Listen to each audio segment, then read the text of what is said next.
பிரபஞ்சத்திலேயே மிக கொடூரமான சக்தி, அதே நேரத்துல அது மிகப்பெரிய கருணையாயிருந்தா எப்படி இருக்கும்? இன்று நாம திறக்க போற ரகசியம் சாதாரணமானது இல்ல. நரசிம்மர் விஷ்ணுவின் மிக உக்கிரமான அவதாரம். அவரையே கூட அடக்கி கட்டுப்படுத்திய ஒரே ஒரு அவதாரம் சரபேஸ்வரர். இது வெறும் புராண கதை இல்ல. கோபம், கருணை, சமநிலை இதையெல்லாம் சொல்லும் ஒரு ஆழமான தெய்வ ரகசியம். பக்த பிரகலாதனுக்காக தூணிலிருந்து வெளிவந்த நரசிம்மர் இரணியகசிபுவை வதம் செய்தார் என்பது நமக்கு தெரியும்.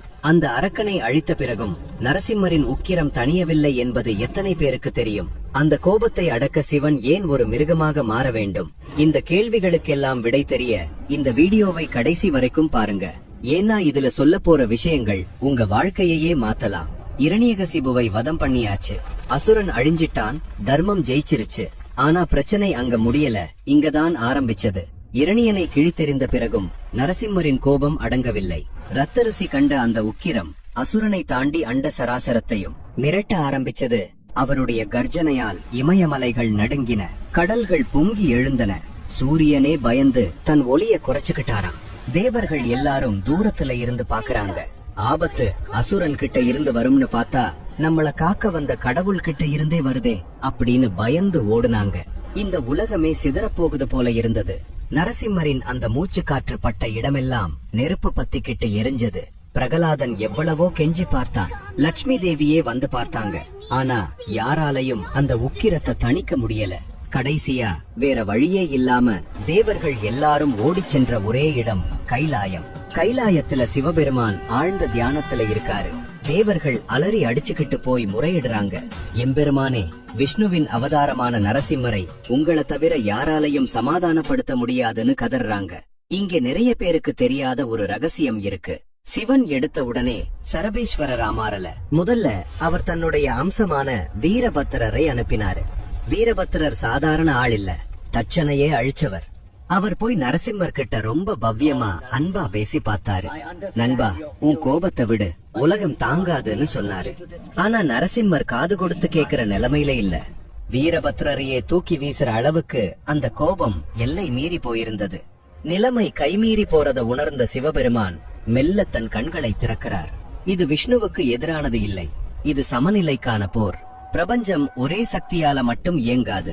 அழிவும் கருணையும் சமமாக இருந்தாதான் உலகம் நிற்கும். அதனால்தான் சிவன் எடுத்தது ஒரு சாதாரண வடிவம் அல்ல, அதுவரைக்கும் யாருமே பார்த்திராத ஒரு ருத்ர அவதாரம். வானம் கிழிந்தது, இடி முழக்கம் காதுகளை பிளந்தது. அங்கே தோன்றியதுதான் சரபேஸ்வரர். கொஞ்சம் கற்பனை பண்ணி பாருங்க. அந்த உருவத்தை வர்ணிக்க வார்த்தைகளே இல்லை. பாதி பறவை, பாதி சிங்கம், 8 கால்கள். அதுல 4 கால்கள் சிங்கத்தை போலவும் 4 கால்கள் யாழி போலவும். தலைக்கு மேலே 2 முகங்கள், கூர்மையான நகங்கள், சூரியனை விட பிரகாசமான கண்கள், வலிமையும் வேகமும் கொண்ட ஒரு தெய்வ மிருகம். ஆனா இதுல முக்கியமான விஷயம் என்ன தெரியுமா? அவரோட அந்த பிரம்மாண்டமான 2 இறக்கைகள் தான். ஒரு இறக்கையில் ஸ்ரீ சூலினி துர்கை அமர்ந்திருக்காங்க, இன்னொரு இறக்கையில் ஸ்ரீ பிரத்யங்கரா தேவி அமர்ந்திருக்காங்க. வயிற்று பகுதியில் பைரவர் இருக்கார். மொத்த ருத்ர சக்தியும் ஒன்னா சேர்ந்த ஒரு வடிவம் சரபேஸ்வரர். இது கோபத்தின் உருவம் இல்லை, இது கோபத்தை அடக்கும் உருவம். ஒரு மிருகம் போல தோன்றினாலும் உள்ளுக்குள் அது கருணையின் வடிவம். விண்ணிலிருந்து இறங்கி வந்த சரபேஸ்வரர் நேரா நரசிம்மர் முன்னாடி நின்னார். நரசிம்மர் கர்ஜிக்கிறாரு, ஆனா சரபேஸ்வரர் அசையல. எல்லாரும் நினைச்சாங்க இப்போ 2 பேருக்கும் இடையில பயங்கரமான போர் நடக்கும்னு. ஆனா அங்க நடந்தது வேற. சரபேஸ்வரர் நரசிம்மரை தாக்கவில்லை, அவர் நரசிம்மரை அணைத்தார். தன்னுடைய அந்த 2 பெரிய இறக்கைகளை விரிச்சு நரசிம்மரை பொத்தி பாதுகாக்கிற மாதிரி ஒரு அணைப்பு. இது யுத்தம் இல்லை, இது சாந்தம். ஒரு குழந்தையை அம்மா எப்படி மார்போடு அணைச்சுப்பாங்களோ அப்படி சிவபெருமான் நரசிம்மரை அணைச்சுக்கிட்டாரு. அந்த ஸ்பரிசம் பட்ட உடனே நரசிம்மரின் கண்களில் இருந்த தீ மெதுவாக ஒளியாக மாறியது. கோபம் கரைந்தது, அவருடைய சுவாசம் சீராச்சு. பிரபஞ்சம் மீண்டும் சமநிலைக்கு வந்தது. நரசிம்மர் சாந்தமாகி சரபேஸ்வரரை வணங்கினார்னு புராணங்கள் சொல்லுது. இந்த அற்புதம் புராணத்துல மட்டும் நடக்கல, இன்னைக்கும் நம்ம தமிழ்நாட்டுல சாட்சியா நிக்குது. கும்பகோணம் பக்கத்துல திருபுவனம் அப்படின்னு ஒரு ஊர் இருக்கு. அங்க இருக்கிற கம்பகரேஸ்வரர் கோவில்ல தான் சரபேஸ்வரருக்கு தனி சன்னதி இருக்கு.